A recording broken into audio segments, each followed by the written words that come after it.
Shalom Bapak Ibu Saudara semuanya. Wow, luar biasa. Saya melihat wajah-wajah yang bersuka cita di tempat ini. Amin. Mari bangkit dari tempat duduk Bapak Ibu Saudara, berikan salam kanan kiri saudara. Selamat datang di rumah Tuhan. Mari nikmati hadiratnya. Haleluya. Haleluya. Yohanes pasal 4 ayat 24 mengatakan bahwa Allah itu roh, dan barang siapa menyembah dia harus menyembahnya dalam roh dan kebenaran. Pujian dan penyembahan kita bukan sekedar lagu yang kita nyanyikan, tapi ungkapan hati kita. Betapa kita bersyukur karena punya Tuhan yang luar biasa. Terima kasih Tuhan kalau Engkau selalu ada dalam hidup kami Tuhan. Bawa kami lebih lagi ke gunung kudus-Mu Tuhan. Lebih lagi dalam hadirat-Mu Tuhan. Merasakan kasih-Mu lebih dan lebih lagi Tuhan. Terima kasih, terima kasih.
Jadi lembah yang bermata air.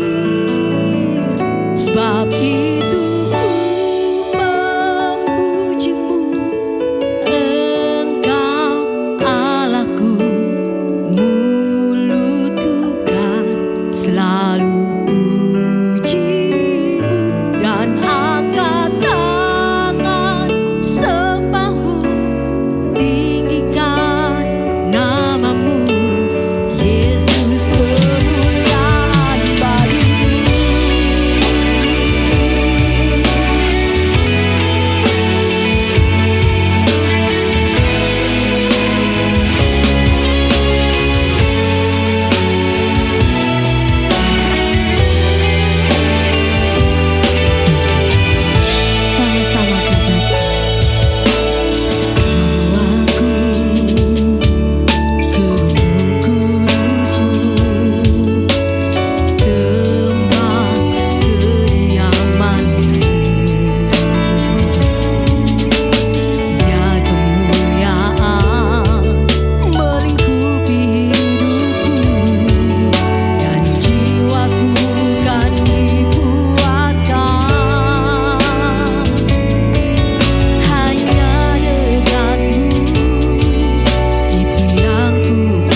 Kami yakin dan percaya kuasa Shalom-Mu ada buat negeri ini Tuhan.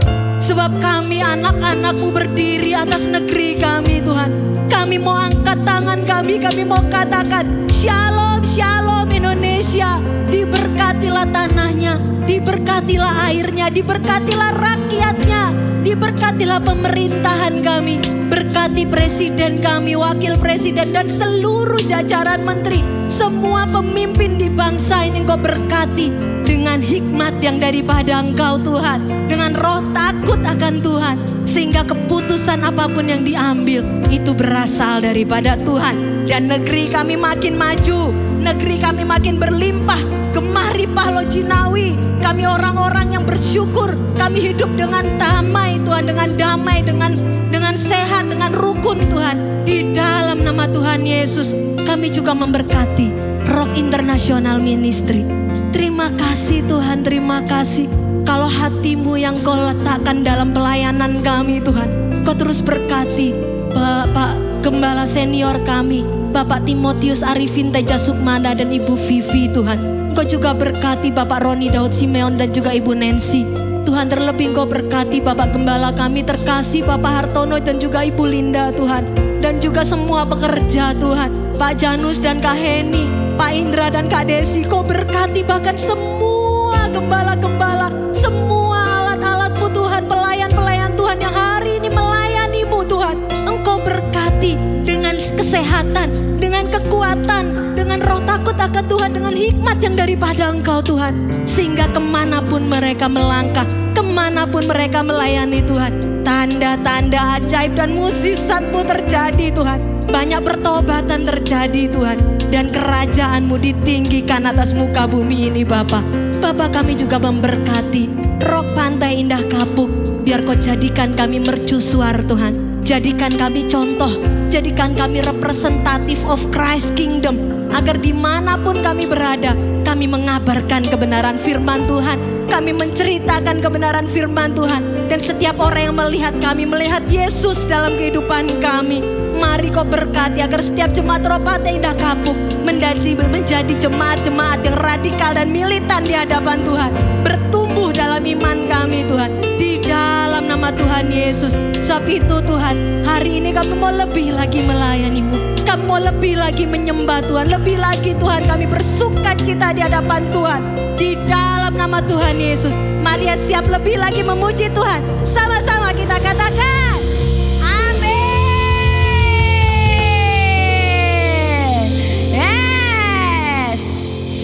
melihat tangan-tangan yang mau ikut Yesus seumur hidupnya. Yes, haleluya.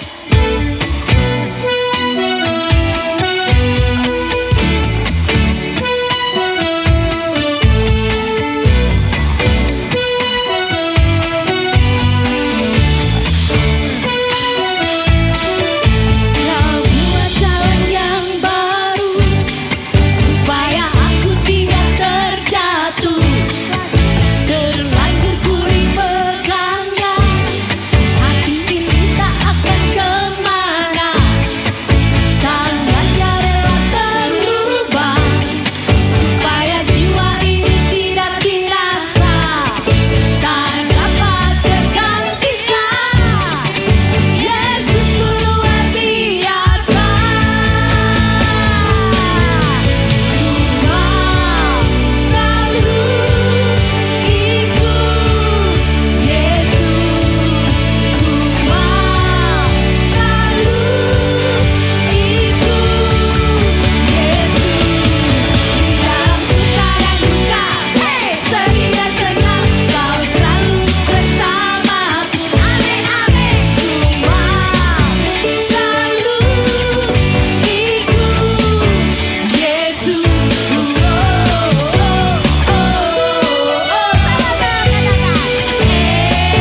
ada keselamatan kekal. Amin. Sebelum duduk, kasih tos kanan kiri saudara. Hanya dalam Yesus ada keselamatan kekal. Haleluya. Silakan duduk Bapak Ibu.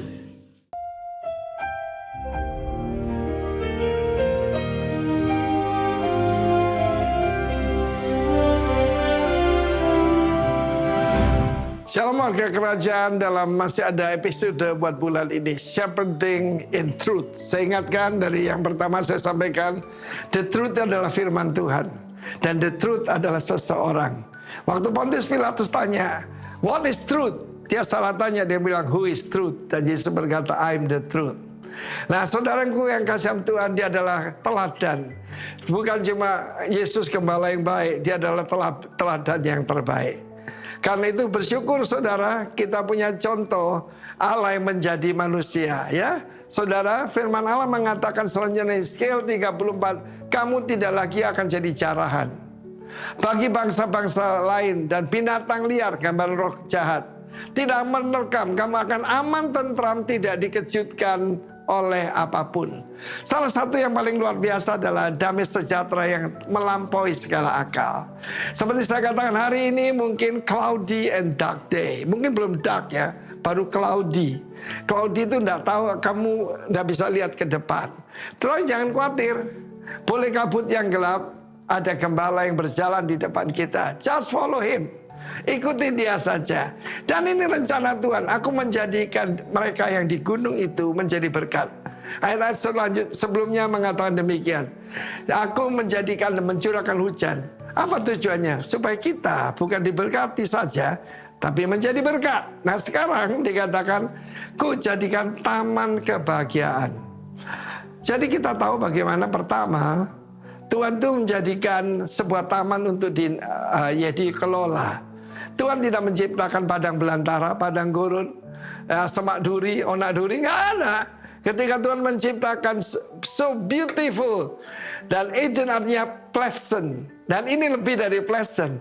Di sini adalah a plant of renown, tanaman yang ternama, termasyur, terkenal. Itu yang rencana Tuhan buat gerejanya. Itu rencana Tuhan buat pengantinnya. Ternama, termasyur, terhormat. Luar biasa bukan? Dan tidak ada lagi yang menanggung noda yang timbulkan bangsa-bangsa. Dan ayatnya akan terakhir, mereka akan mengetahui. Kita akan mengenal Tuhan sebagaimana dia seharusnya dikenal. Akulah gembala yang baik dan kamu domba-domba gembalaanku. Karena kita sadar Allah kita adalah gembala dan kita adalah domba-dombanya. Bukan usaha kita untuk memelihara diri kita, tetapi usaha daripada Tuhan sendiri. Janji daripada Tuhan. Kita punya perjanjian damai. Kita punya covenant of peace dengan dia. Karena itu saudara, proyeknya Tuhan adalah eklesia. Gerejanya, I will build my ecclesia. Kalau saudara mengerti kita eklesia itu apa? Itu dewan kota yang memerintah bersama raja. Dipanggil keluar, bukan cuma dari kegelapan, tapi dari warga negara kota itu dipilih orang-orang tertentu yang akan bersama-sama memerintah bersama dia. Kalian jangan cukup cuma jadi warga negara. Jadilah perwakilan kerajaan Kristus. Supaya hidupmu berarti. Waktu saya diberitahu saya tidak bisa punya anak, bumi ini rasanya ambles saudara.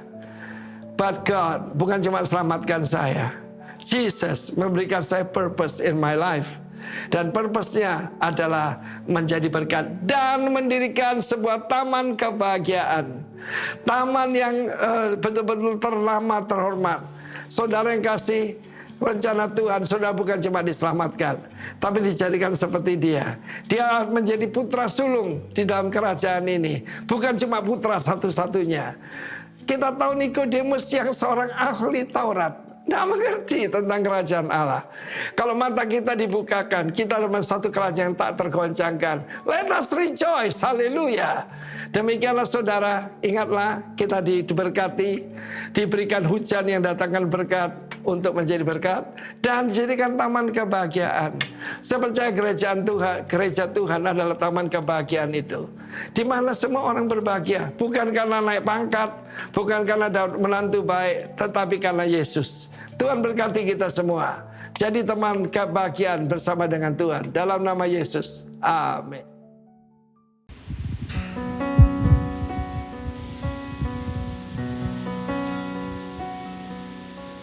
Do you feel the world is broken? We do. Do you feel the shadows deepen? We do. But do you know that all the dark will stop the light from getting through? We do. Do you wish that you could see it all made new? We do.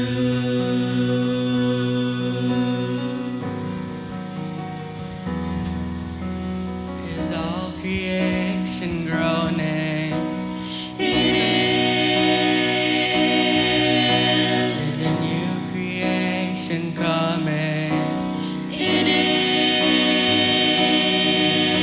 Is the glory of the Lord to be the light within our midst?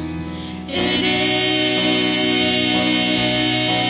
Is it good that we remind ourselves of this? It is.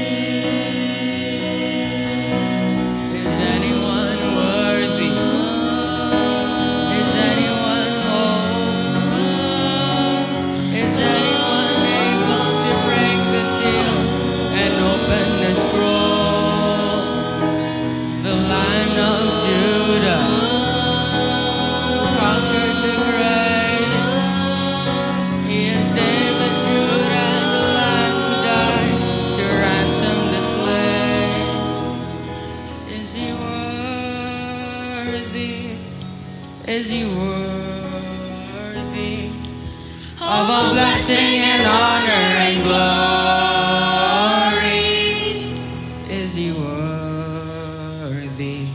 of this? He is. Does the Father truly love us? He does. Does the Spirit move among us? He does. And does Jesus, our Messiah, hold forever those he loves? He does. Does our God intend to dwell again with us? He does. Is anyone worthy? Is anyone whole? Is anyone able to break the seal and open the scroll? The Lion of Judah, who conquered the grave. He is David's root and the Lamb who died to ransom the slave. From every people and tribe, every nation and tongue, he has made us a kingdom and priests to God, to reign with the Son. Is he worthy? Is he worthy of all blessing and honor and glory? Is he worthy of this? He is. He is. He is worthy.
buat kebaikan-Mu dan kasih sayang-Mu yang tidak pernah berhenti dalam hidup kami Tuhan. Bapa, saat ini kami mendengarkan firman-Mu. Mari urapi hamba-Mu Tuhan, Ibu Siska Sungkono Tuhan, dengan pengurapan yang daripada-Mu Tuhan. Biar apa yang keluar dari mulutnya adalah perkataan firman-Mu Tuhan. Mari Tuhan Kau taruh ucapan-Mu dalam mulutnya Tuhan, agar apapun yang keluar Tuhan dari bibirnya Tuhan, itu membangun semangat kami untuk kami selaras, hidup selaras dengan firman-Mu. Di dalam nama Tuhan Yesus, kami siap menyambut firman-Mu. Haleluya. Amin. Amin. Shalom saudara-saudara semua. Bagaimana kabarnya hari ini? Saya sangat bersuka cita loh hari ini. Dari puji-pujian, dari lagu semuanya. Semua bersuka cita hari ini? Lambaikan tangannya dulu dong buat Tuhan Yesus. Oke. Saudara-saudara, bulan ini kita temanya apa yo? Ada yang ingat gak? Selain Pahar dan Bu Linda. Ada yang ingat tema bulan ini? Shepherding in Truth ya. 1 bulan ini kita banyak belajar tentang gembala dan domba. Apa itu pengembalaan? Apa itu gembala? Kita harus bersyukur bahwa GBI Rock itu sangat mengajarkan hal-hal yang esensi di dalam meningkatkan iman kita kepada Tuhan. Setiap bulan ada tema-tema yang diberikan sehingga kita terus bertumbuh di dalam pengenalan kita akan Tuhan. Nah, mari kita baca sama-sama ayat hari ini sesuai dengan tema bulan ini, yaitu Yeskiel 36 ayat 16. Yeskiel 34 ayat 16. Kita baca sama-sama ya. 1, 2, 3. Yang hilang akan kucari, yang tersesat akan kubawa pulang, yang luka akan kubalut, yang sakit akan kukuatkan, serta yang gemuk dan yang kuat akan kulindungi. Aku akan mengembalakan mereka sebagaimana seharusnya. Ketika saya menyiapkan firman Tuhan hari ini, saya berdoa sama Tuhan, Tuhan apa isi hatimu, apa yang kau mau Tuhan untuk hamba-Mu nyatakan buat teman-teman di sini semua. Lalu saya mencari tahu, saya search banyak hal tentang kenapa dalam Alkitab itu banyak digunakan istilah gembala dan domba. Nah, kita akan belajar sama-sama ya, fakta-fakta menarik. Kenapa Alkitab Tuhan sering memberikan perumpamaan domba, gembala. Kenapa domba yang dipilih gitu? Yuk kita belajar sama-sama. Ternyata domba itu mengenali keselamatannya lewat suara. Jadi domba itu sebenarnya termasuk makhluk yang lemah, yang tidak punya kemampuan untuk melindungi dirinya. Dia nggak punya cakar, dia nggak punya tanduk, dia nggak punya kecepatan seperti binatang-binatang lain. Tapi domba itu hanya punya satu kekuatan, yaitu pendengarannya. Jadi dia mengandalkan itu. Nah, lalu domba itu ternyata punya fenomena cash sheep namanya. Jadi kalau domba itu jatuh terlentang, mereka tidak bisa mengembalikan badannya sendiri. Saya juga baru tahu ya waktu saya pelajari ini, wah ternyata sampai seperti itu lemahnya seorang domba-domba itu. Jadi kalau mereka jatuh, mereka terlentang, mereka tidak bisa menolong dirinya sendiri. Lalu domba itu juga nggak punya kompas alami. Maksudnya begini, kalau kita memelihara anjing di rumah, mereka pergi, mereka punya insting untuk kembali ke rumah. Binatang-binatang lain cenderung punya insting untuk kembali ke tempat tinggal mereka masing-masing. Tapi domba ini nggak bisa. Jadi kalau dia tersesat, ya udah hilang aja. Karena dia nggak punya kemampuan untuk kembali ke kandangnya. Dia pasti tersesat itu. Lalu domba itu cenderung untuk berkomunitas. Mereka itu cenderung bersama-sama, bergerombol gitu. Kalau dari khotbahnya Pak Har 2 minggu yang lalu, kita sama-sama belajar ya.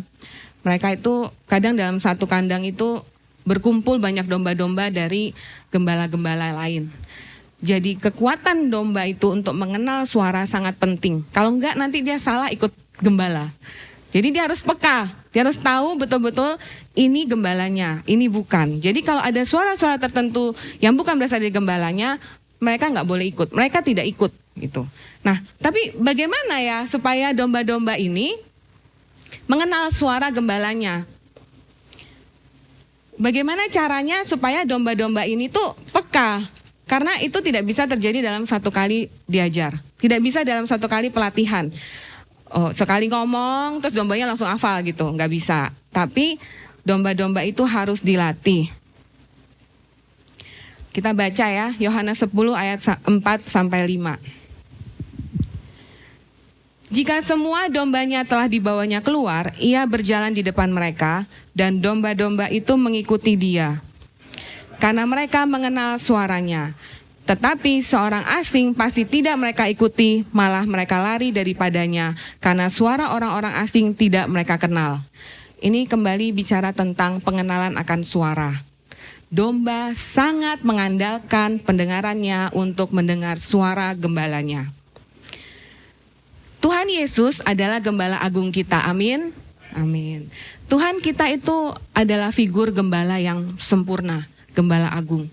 Pemazmur dalam Mazmur 23 berkata tentang bagaimana dia memandang Tuhannya itu seperti seorang gembala dan dia itu seperti domba. Kenapa Daud itu bisa menuliskan, mendeskripsikan begitu detail? Karena dia seorang gembala. Kita harus ingat kembali bahwa gembala itu bicara tentang fungsi, bukan jabatan. Daud itu menggembalakan kambing domba sejak muda.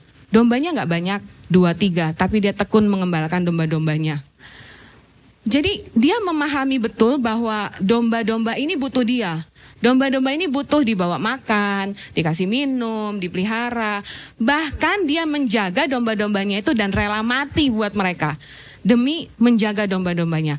Nah, hal-hal ini membuat Daud memahami itulah Tuhannya, itulah gembalanya Tuhan Yesus. Bahwa dia itu seperti domba yang gak bisa apa-apa tanpa sang gembala itu, Tuhan Yesus. Gembala itu selalu berjalan di depan, tidak di belakang. Kita bersyukur Tuhan kita itu Tuhan yang berjalan di depan kita, memimpin kita. Bukan di belakang kita yang marah-marahin kita, pecut kita, bukan. Tapi Tuhan kita adalah gembala yang baik. Dia berjalan di depan kita. Semua yang akan kita lalui sudah dilewati oleh Tuhan kita.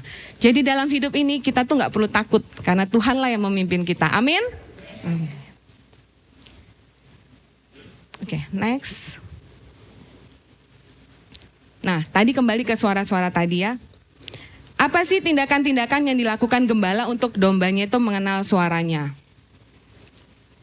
Yang pertama, dimulai sejak dini. Jadi dari domba itu lahir, begitu lahir, gembalanya akan membisikkan suara kalimat-kalimat, suara-suara supaya dikenal. Dan ini tidak terjadi dalam satu kali, terus menerus diulang. Lalu gembalanya memberikan makanan sesuai dengan kebutuhan domba-dombanya. Disiapkan makanannya, dijagai. Jadi kapan waktunya mereka makan, kapan waktunya mereka minum, kapan waktunya keluar dari kandang, kapan waktu kembali kepada kandang. Dalam melatih pengenalan akan suara ini ada konsistensi nada. Jadi domba itu nggak boleh ganti-ganti nada. Nanti dombanya bingung. Gembala tidak boleh mengganti-ganti suaranya. Dia harus konsisten supaya dombanya itu mengenal. Sekali lagi di situ banyak gembala. Jadi kalau mereka nggak kenal, mereka salah ikut nanti. Jadi harus konsisten. Sebagai gembala itu harus konsisten. Lalu semua gembala itu memiliki sentuhan personal. Jadi mengenal, satu persatu dikenal. Kalau mereka keluar dari kandang, dihitung, dikenali. Waktu mereka kembali juga dihitung, dikenali. Kalau ada yang luka, dibalut lukanya, diobati. Itu adalah peranan gembala dalam melatih domba-dombanya. Dan kemudian naluri untuk berkelompok itu. Jadi domba-domba ini memang dipimpin berkelompok ya, bersama-sama. Kalau tadi kita sudah tahu mengenai siapa gembala agung kita, yaitu Tuhan Yesus Kristus. kita juga harus memahami bahwa kita pun dipanggil menjadi gembala. Amin? Amin. Kita semua dipanggil menjadi gembala di bagian, di area masing-masing di mana Tuhan menempatkan kita. Amin? Nah, hari ini khusus saya mau bicara tentang orang tua. Siapa yang percaya di sini bahwa kita orang tua adalah gembala bagi anak-anak kita? Amin. Aminnya mulai agak amin gitu ya. Amin gitu ya. Tugas mengembalakan domba atau kawanan itu bicara soal fungsi. Jadi kita sebagai orang tua juga memiliki tugas untuk mengembalakan keluarga kita. Kalau kami punya prinsip prioritas utama dalam pelayanan kita adalah keluarga kita, bukan orang di luar dari keluarga kita. Karena itu yang terutama, itu yang paling penting. Jadi fungsi mengembalakan kawanan, mengembalakan domba ini itu sama dengan orang tua yang mengembalakan anak-anaknya. Tuhan sering memakai peran gembala dan orang tua secara bergantian di dalam Alkitab. Keduanya itu memiliki esensi panggilan yang sama persis. Merawat, memimpin, melindungi makhluk yang lemah, yang belum bisa mandiri, agar bisa bertumbuh menjadi dewasa di dalam Kristus, agar memiliki rasa aman. Apa yang kita harus lakukan jika kita mengembalakan anak-anak kita? Agar mereka juga memiliki kepekaan ya terhadap suara-suara, terhadap apa yang benar, apa yang salah. Kita sama-sama baca ya, Ulangan 6 ayat 6 dan 7.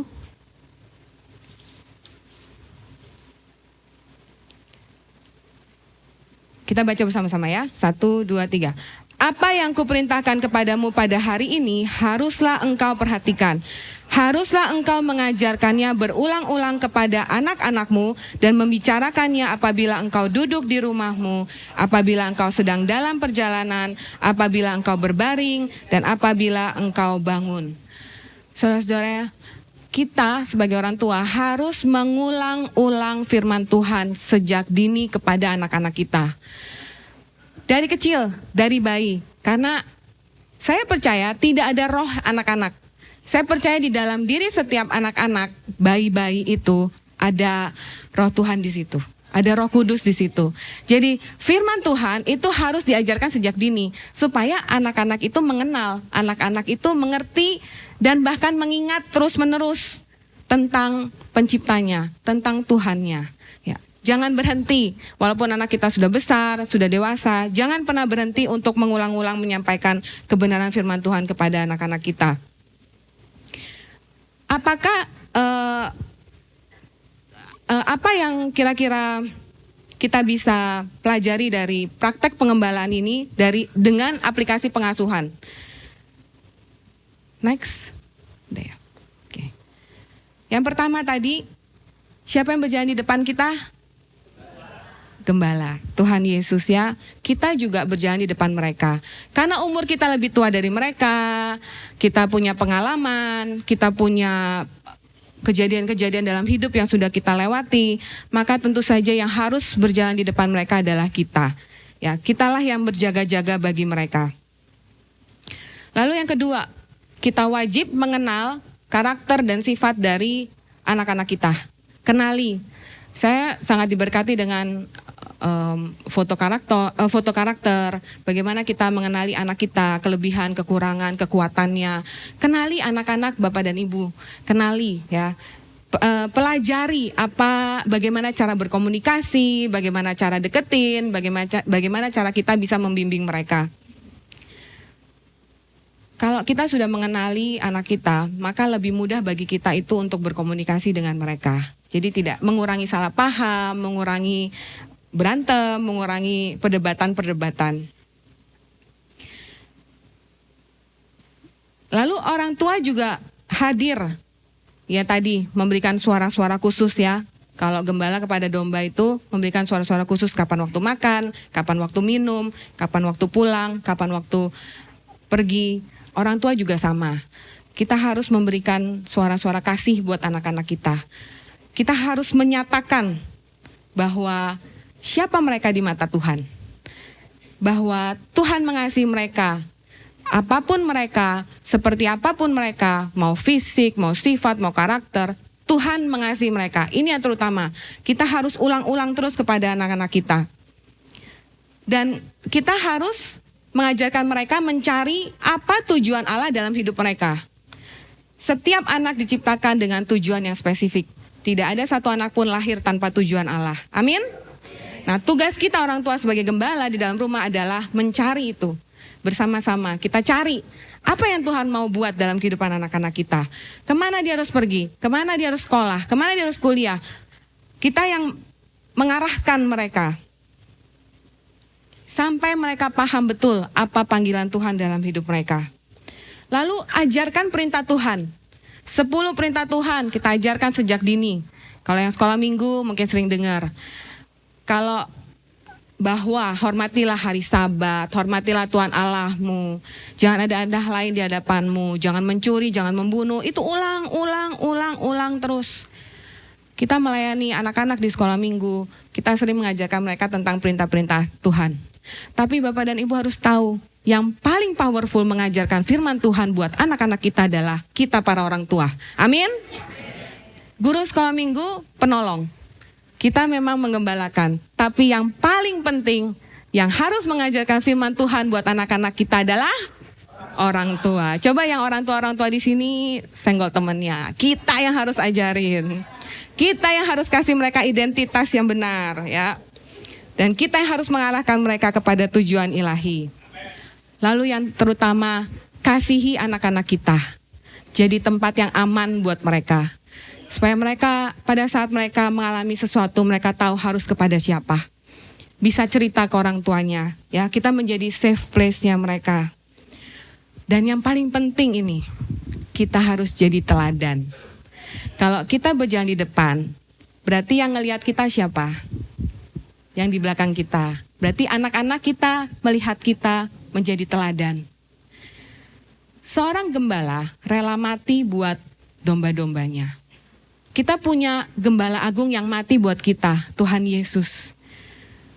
Bapak dan Ibu, kita belum diminta mati buat anak kita, belum. Tapi kita cuma diminta menjadi teladan. Gak gampang ya, makanya kita harus melekat terus sama Tuhan kita. Kita harus melekat dengan gembala agung itu supaya kita juga bisa mengembalakan anak-anak kita dengan benar. Tidak ada orang tua yang sempurna, tidak ada orang tua yang ahli atau paling jago, gak ada.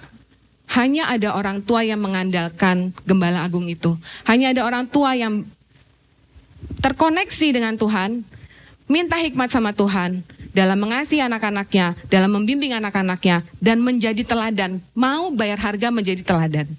Hari ini saya melayani bersama dengan ibu-ibu. Coba ibu-ibu yang melayani angkat tangan. Woy. Luar biasa ya. Saya percaya kalau orang tuanya melayani Tuhan, pasti anak-anaknya nanti juga akan melayani Tuhan. Karena sudah jadi teladan ya. Yang belum melayani, ayo kita sama-sama melayani Tuhan. Dalam menjadi teladan itu, kita perlu saling menguatkan satu dengan yang lainnya. Makanya ada ibadah wanita, ya ada ibadah pria-pria. Itu kan salah satu yang untuk kita saling menguatkan, saling memberikan ide-ide, hikmat. Yang anaknya sudah lebih tua, bisa sharing ke anak-anak yang lebih muda. Jadi bisa saling menguatkan ya dalam mengembalakan anak-anaknya di rumah. Lalu bagaimana cara kita menjadi teladan lagi? Yaitu dengan menceritakan kebaikan-kebaikan Tuhan dalam hidup kita. Waktu anak-anak kecil, kita ajarkan dia firman Tuhan, ya dan tidak. Tapi begitu mereka beranjak dewasa, mereka beranjak remaja, mereka mulai bertanya-tanya, benar gak sih Tuhan itu? Kita ini bukan hanya bersaing dengan iya dan tidak, tapi kita ini bersaing dengan dunia yang berusaha menarik anak-anak kita ini dari kebenaran. Dan suara mereka tuh terkadang lebih keras daripada kita. Jadi pengaruh-pengaruh sosial media, pengaruh-pengaruh teman, pengaruh-pengaruh semua hal lah, games atau apapun, itu sebenarnya sedang menarik mereka itu menjauh daripada Tuhan. Nah, kalau kita tidak mendidik anak-anak kita untuk peka dengan firman-Nya, peka dengan kebenaran, kita tidak tanamkan siapa mereka, betapa berharganya mereka di mata Tuhan, bahwa hidupnya punya tujuan, anak-anak kita hilang. Kita harus lebih kuat daripada suara yang di luar itu. Mazmur 78 ayat 4 berkata, kami tidak hendak sembunyikan kepada anak-anak mereka, tetapi kami akan ceritakan kepada angkatan yang kemudian puji-pujian kepada Tuhan dan kekuatannya dan perbuatan-perbuatan ajaib yang telah dilakukannya. Kita sebagai orang tua pasti punya pengalaman hidup bersama Tuhan. Amin. Amin. Ceritakan sesuai dengan umur mereka. Bagaimana kita berdoa? Bagaimana kita mendengar suara Tuhan?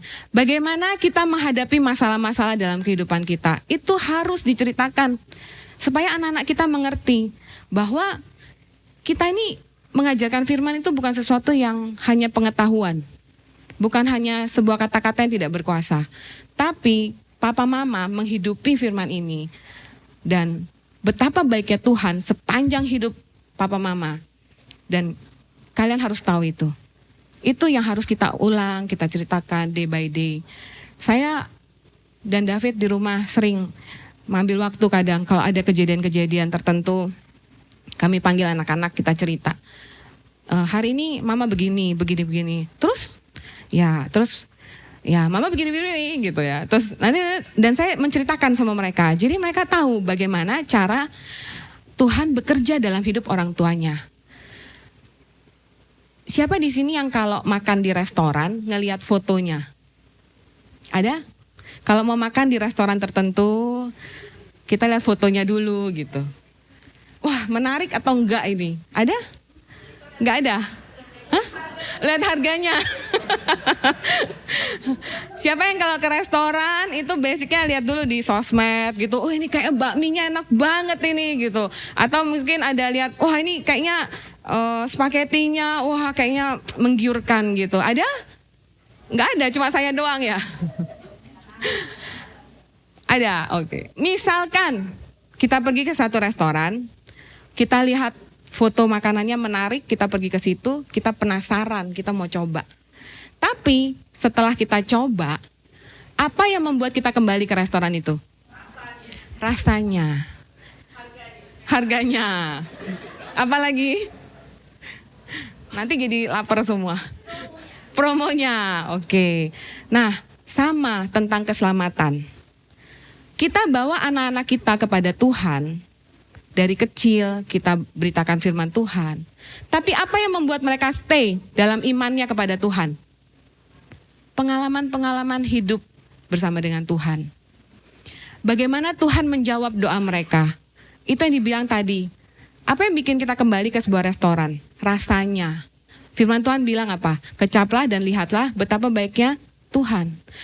Anak-anak itu harus merasakan betapa baiknya Tuhan. Harus mengecap. Itulah yang membuat mereka bertahan dalam iman kepada Tuhan. Kalau mereka tidak mengalami pengalaman-pengalaman bersama dengan Tuhan, akan sulit untuk mereka terus bertahan dalam iman mereka. Apalagi tadi di tengah dunia yang bising ini ya, berusaha mau menarik anak-anak kita. Tadi ada satu fenomena yang kita sama-sama pelajari, yang cukup menarik, yaitu fenomena cash sheep ini ya. Nah ini, jadi domba itu kalau jatuh, dia tidak bisa menolong dirinya dia sendiri. Dan dalam hitungan jam, dia bisa mati kalau nggak ditolong. Ada yang ingat kisah Tuhan Yesus memberikan ilustrasi meninggalkan yang 99 untuk yang satu? Karena kalau yang satu nggak dicari, pasti mati. Itu hatinya Tuhan buat kita semua. Dan begitu juga hati kita buat anak-anak kita. Mungkin bagi yang tidak memiliki anak atau masih yang muda-muda di sini, Ini juga bicara tentang hati kalian kepada orang-orang yang dipercayakan Tuhan di sekitar kalian untuk kalian gembalakan.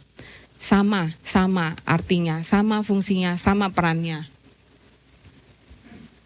Kita harus mengajarkan anak-anak kita pada saat mereka jatuh, bahwa pertolongan itu hanya datang dari Tuhan. Kita sebagai orang tua, ya bisa menolong, bisa membantu. Tapi pertolongan yang sejati itu datangnya dari Tuhan. Ada kasih karunia Allah yang bisa memampukan mereka untuk bangkit kembali. Tanpa Tuhan, kita tidak bisa apa-apa. Amsal 22 ayat 6 berkata, didiklah orang muda menurut jalan yang patut baginya, maka pada masa tuanya pun ia tidak akan menyimpang daripada jalan itu. Mari kita terus mendidik anak-anak kita, jangan menyerah. Umur berapapun jangan menyerah. Firman Tuhan itu absolut, mutlak. Firman Tuhan itu dari dahulu, sekarang, dan selama-lamanya tidak pernah berubah, amin? Apa yang berubah? Apa yang berubah? Generasinya, karakter-karakter generasinya. Saya sering mendengar begini, gak bisa lah anak zaman sekarang diajarin untuk begini. Gak bisa lah anak zaman sekarang disuruh ikut firman Tuhan, disuruh takut akan Tuhan, jangan lakukan dosa.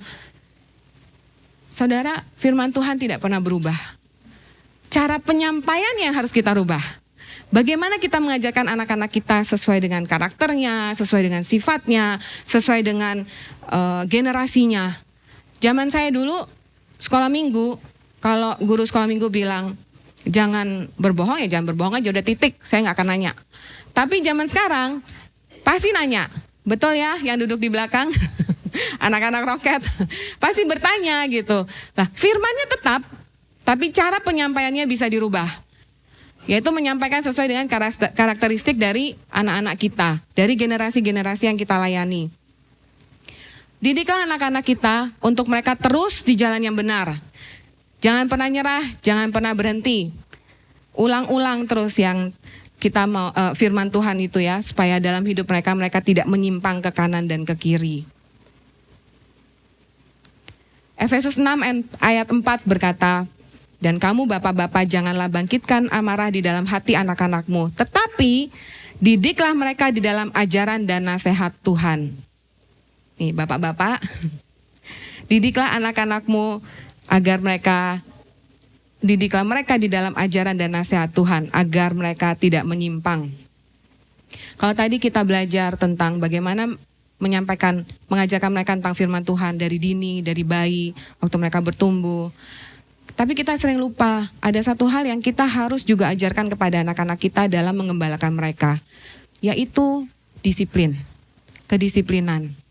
Ya, selain disiplin, kita juga harus mengajarkan kepada anak-anak kita, bahwa dalam hidup itu, tidak semuanya itu baik-baik saja. Kita harus mengajarkan anak kita sesuai dengan umur mereka bahwa dalam hidup ada pergumulan. Bisa gagal, bisa jatuh, bisa kecewa, bisa dihianati, bisa salah langkah. Kita juga pernah melakukan dosa, bagaimana kita bertobat, bagaimana kita bangkit. Itu harus kita ajarkan kepada anak-anak kita. Ceritakan kepada mereka bagaimana Tuhan tolong kita. Bagaimana Tuhan menuntun kita untuk bangkit. Bagaimana Tuhan menolong kita untuk mengatasi kegagalan.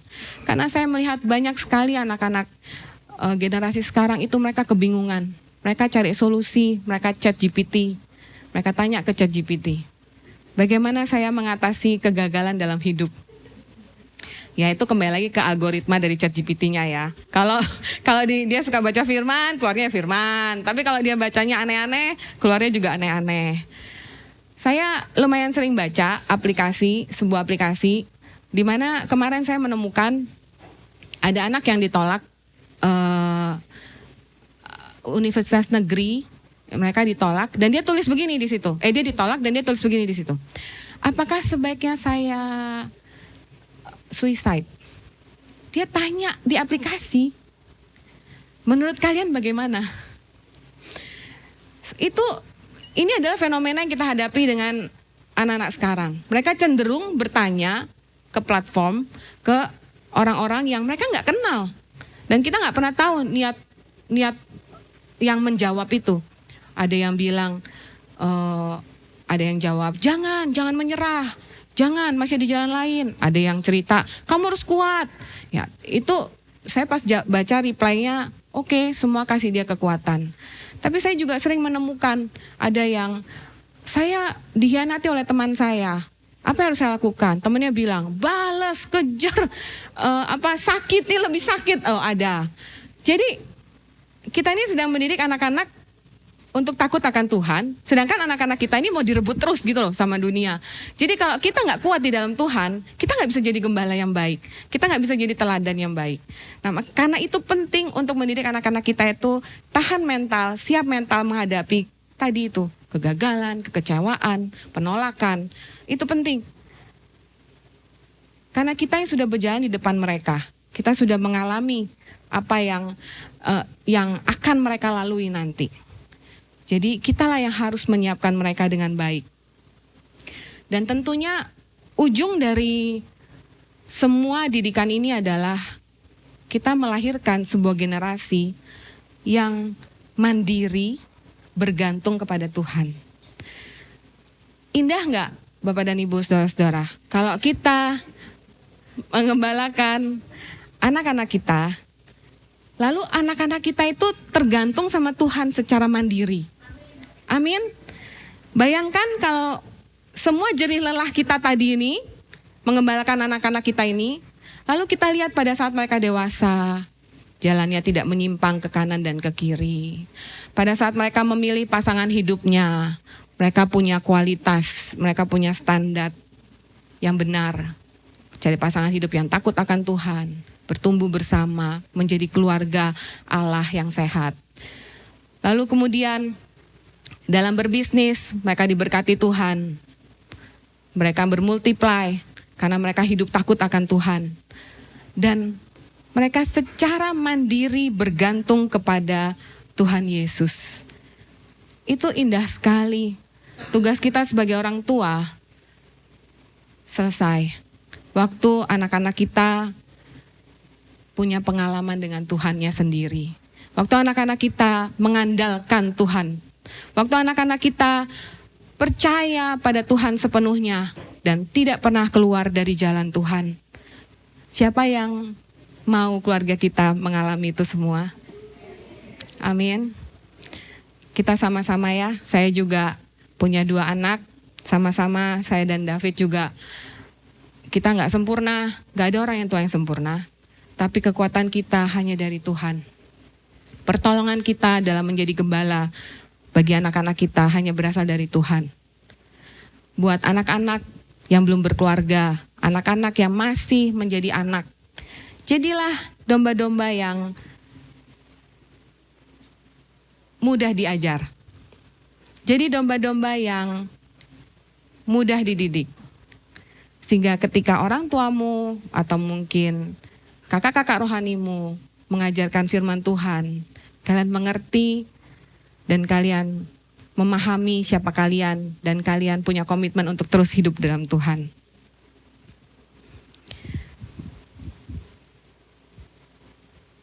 Dalam menyampaikan firman Tuhan hari ini,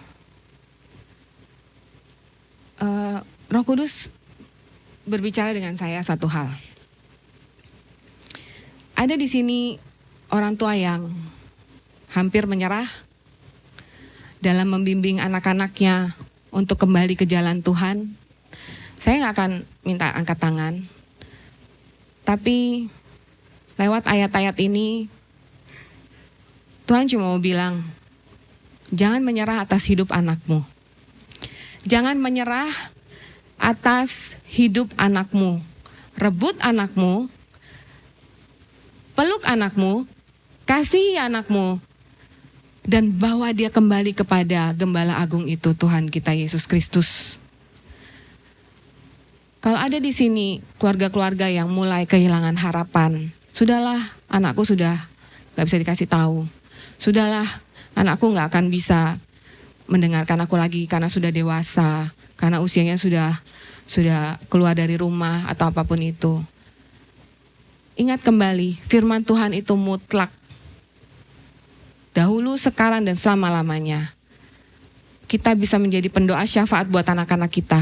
Kita bisa rebut anak-anak kita kembali kepada Tuhan. Setiap doa, setiap air mata, setiap tangisan orang tua kepada Tuhan buat anak-anaknya tidak akan sia-sia. Amin. Amin.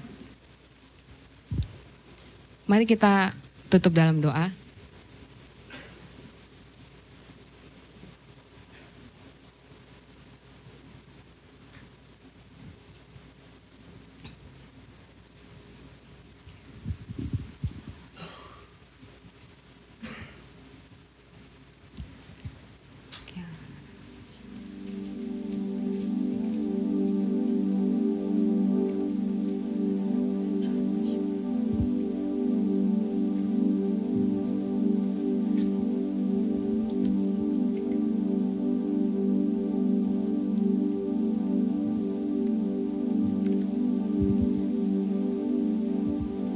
Sementara musik dimainkan, kita tutup mata, kita ambil waktu sejenak.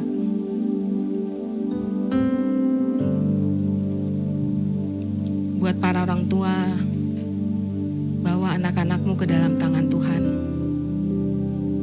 Mari kita sama-sama berdoa, sebut nama anak-anakmu, doakan mereka. Roh Kudus ada di tempat ini. Roh Kudus sedang berbicara dengan setiap dari kita.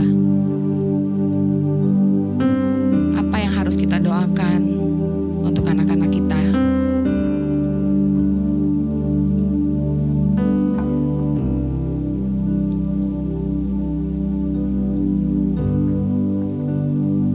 Bagi yang belum berkeluarga, yang belum punya anak, berdoa untuk orang-orang yang Tuhan taruh dalam hatimu. Mungkin temanmu, mungkin orang tuamu, mungkin saudara-saudaramu. Setiap dari kita, Tuhan sedang bicara saat ini. Ada orang-orang yang harus kita gembalakan. Berdoa untuk mereka, bawa mereka dalam doa-doa ini. Doakan secara spesifik.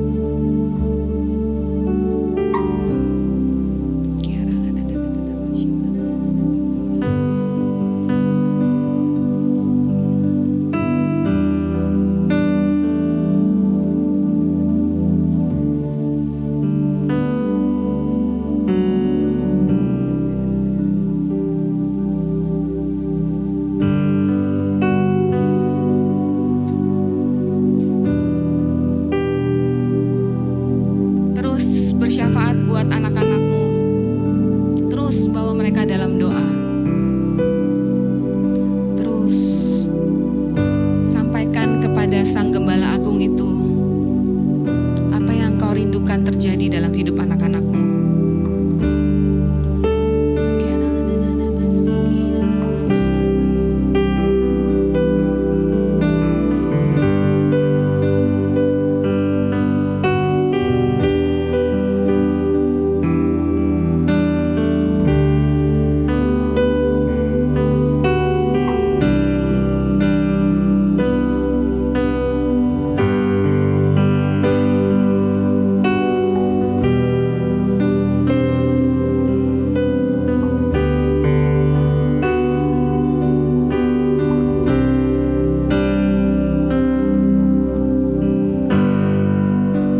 Saat ini Tuhan memberikan kekuatan yang baru bagi setiap orang tua di tempat ini dalam mendidik anak-anaknya.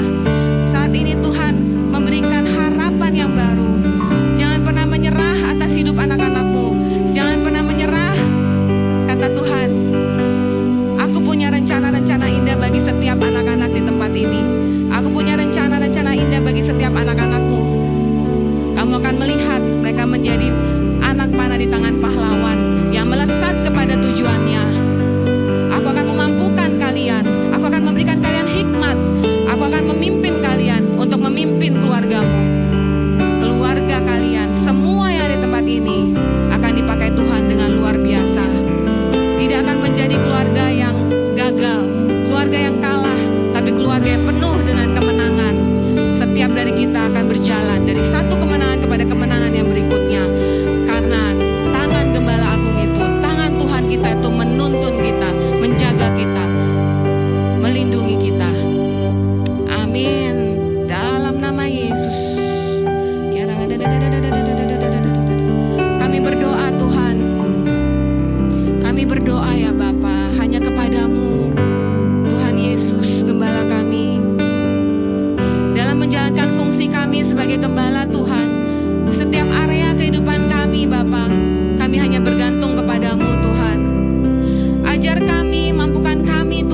mendidik, untuk memimpin, untuk mempersiapkan Tuhan generasi yang takut akan Engkau ya Bapa, yang hanya mengandalkan Engkau dalam hidupnya ya Bapa, sehingga Engkau menjadi satu-satunya Tuhan dalam hidup mereka, tidak tergoyahkan Tuhan. Dan pada waktunya mereka akan meneruskan pengembalaan ini Tuhan kepada generasi berikutnya. Dan kami semua Tuhan bersama-sama Bapa, hidup hanya mengandalkan Engkau secara mandiri Tuhan. Terima kasih Tuhan Yesus, hamba-Mu sudah selesai menyampaikan isi hati-Mu. Roh Kudus terus berbicara, berikan kekuatan bagi yang lemah, beri kekuatan Tuhan bagi yang sedang bersyafaat untuk keluarganya ya Bapa. Kau yang jawab doa mereka, Kau yang balut hatinya, Kau yang memberikan ketenangan dan damai sejahtera Allah dalam menghadapi hari-hari ke depan Tuhan. Terima kasih Tuhan Yesus. Kami mengucap syukur dan berdoa. Amin.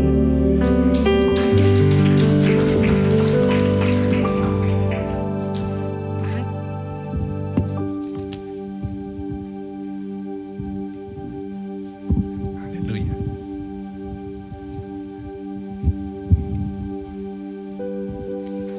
Kita semua diberkati, amin. Mari kita berdoa. Tuhan, terima kasih buat firman-Mu, buat setiap kami ya Tuhan. Engkau gembala agung kami, Engkau teladan kami ya Tuhan. Engkau juga mau setiap kami meneladani dalam kehidupan kami Tuhan. Menjadi gembala juga buat yang lain. Buat keluarga kami, buat komunitas kami, dimanapun kami pergi dan ditempatkan, kami jadi gembala buat yang lain Tuhan. Terima kasih, berikan kami hati-Mu lebih lagi Tuhan. Berkati juga kasih sekat Tuhan yang jadi saluran berkat-Mu pagi hari ini. Berkati berlimpah-limpah Tuhan, pengurapan-Mu lebih dahsyat lagi. Bersama dengan Kak David Tuhan, seluruh keluarga diberkati oleh Tuhan. Terima kasih ya Tuhan. Sebentar kami masuk dalam perjamuan kudus, Engkau yang menguduskan, melayakan setiap kami Tuhan. Di dalam nama Tuhan Yesus. Haleluya. Amin.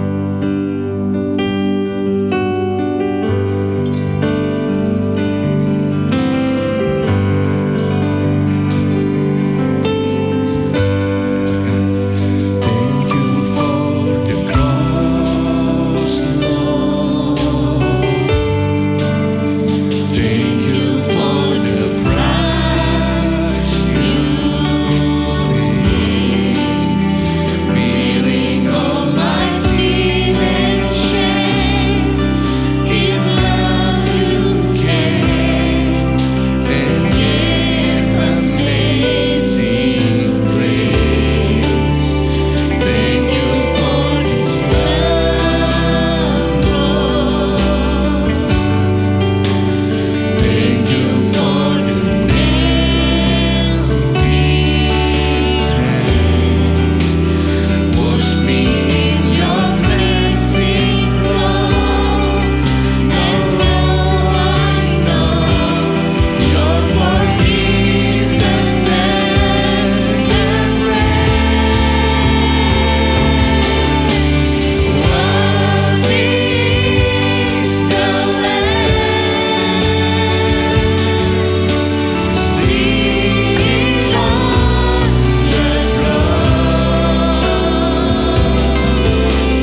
Crown you now with many crowns. You reign victorious.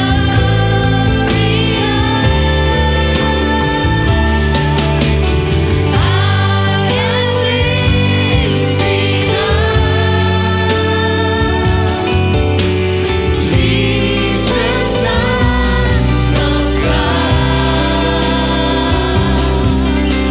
the darling of heaven, crucified. Worthy is the Lamb.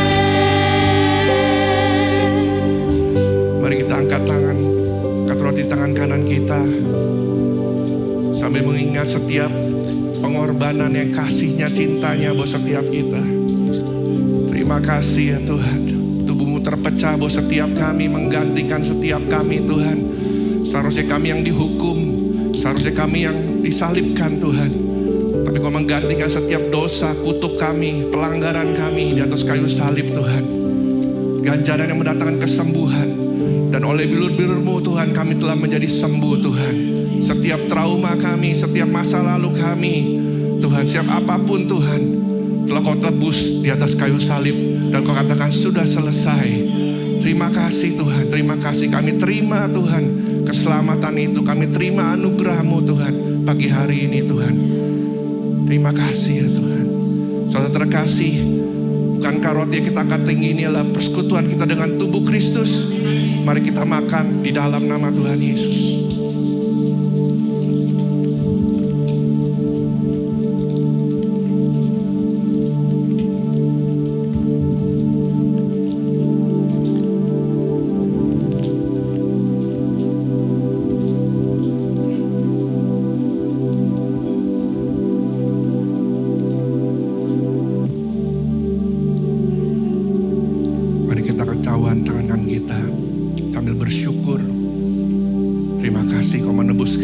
Darah-Mu, nyawa-Mu sendiri ya Tuhan.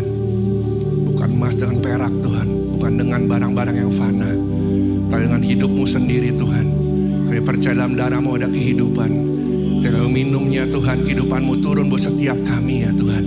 Biar yang sakit disembuhkan Tuhan, yang lemah dikuatkan, yang terikat dibebaskan Tuhan. Yang dalam apapun Tuhan ada jalan keluar Tuhan, kami percaya. Kau menyediakan buat setiap kami. Jehovah Jireh buat setiap kami Tuhan. Terima kasih Tuhan. Terima kasih. Saudara terkasih, bukankah cawan yang kita angkat tinggi adalah persekutuan kita dengan darah Kristus? Amin. Mari kita minum dalam nama Tuhan Yesus.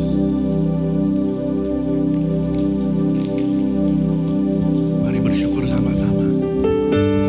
Terima kasih Tuhan. Thank you Lord. Terima kasih Tuhan.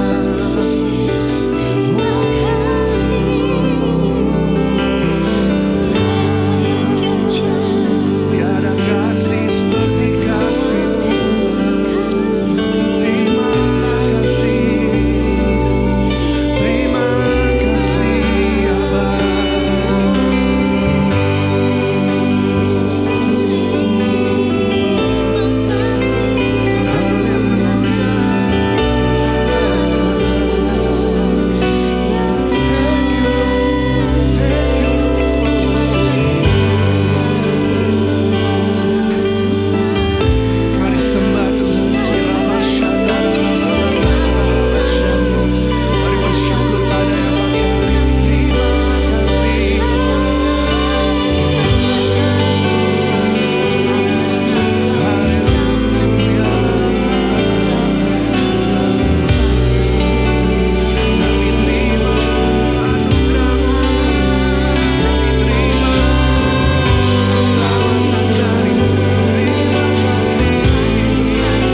El Shaddai, Allah Maha Kuasa. Dia besar, Dia besar, Dia besar. El Shaddai mulia, El Shaddai, El Shaddai, El Shaddai, Allah Maha Kuasa. Berkatnya melimpah.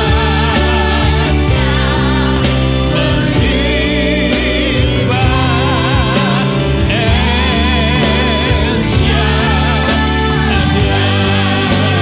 lagi katakan El Shaddai, El Shaddai, El Shaddai, Allah Maha Kuasa. Dia besar, Dia besar, Dia besar. El Shaddai mulia, El Shaddai, El Shaddai, Allah Maha Kuasa.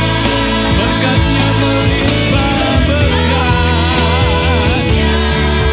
melimpah.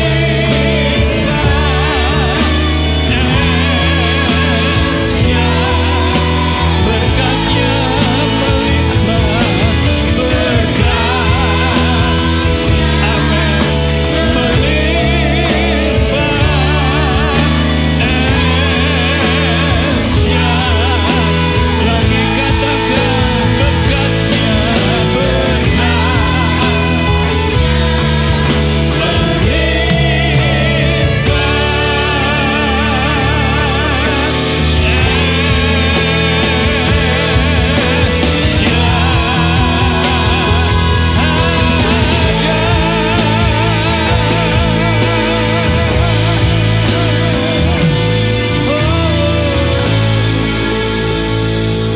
berdoa khusus untuk orang tua di tempat ini.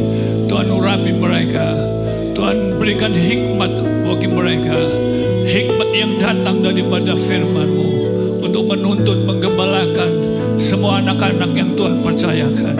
Tuhan, aku berdoa buat anak-anak di tempat ini. Tuhan, beri mereka hikmat-Mu juga dengan takut akan Tuhan, untuk terus dengar-dengaran akan orang tuanya. Dalam nama Yesus Kristus Tuhan, karuniakan kerukunan di tengah-tengah rumah tangga umat-Mu di tempat ini. Tuhan, berkati dari kelimpahan-Mu yang diusahakan, yang dikerjakan, bisnis pekerjaan mereka. Tuhan, yang membuat berhasil. Berkat Tuhanlah yang menjadikan mereka kaya. Susah payah Tuhan tak menambahinya. Tuhan menambahi dengan sukacita, Tuhan menambahi dengan damai sejahtera, Tuhan menambahi dengan kesetiaan, dengan kekuatan ya Tuhan. Dalam nama Yesus, dengan kesehatan ilahi dialami atas tubuh dan jiwa setiap umat-Mu di tempat ini. Dalam nama Yesus Kristus Tuhan, keluar masuk mereka dipelihara sempurna, dilindungi daripada yang jahat ya Tuhan. Hikmat ilahi Tuhan turun atas umat-Mu. Terima kasih Bapa, melepaskan berkat surga ini turun atas umat-Mu mulai siang ini sampai selama-lamanya. Dalam nama Yesus Kristus Tuhan, saudara yang diberkati dan siap dia diberkat, sama-sama katakan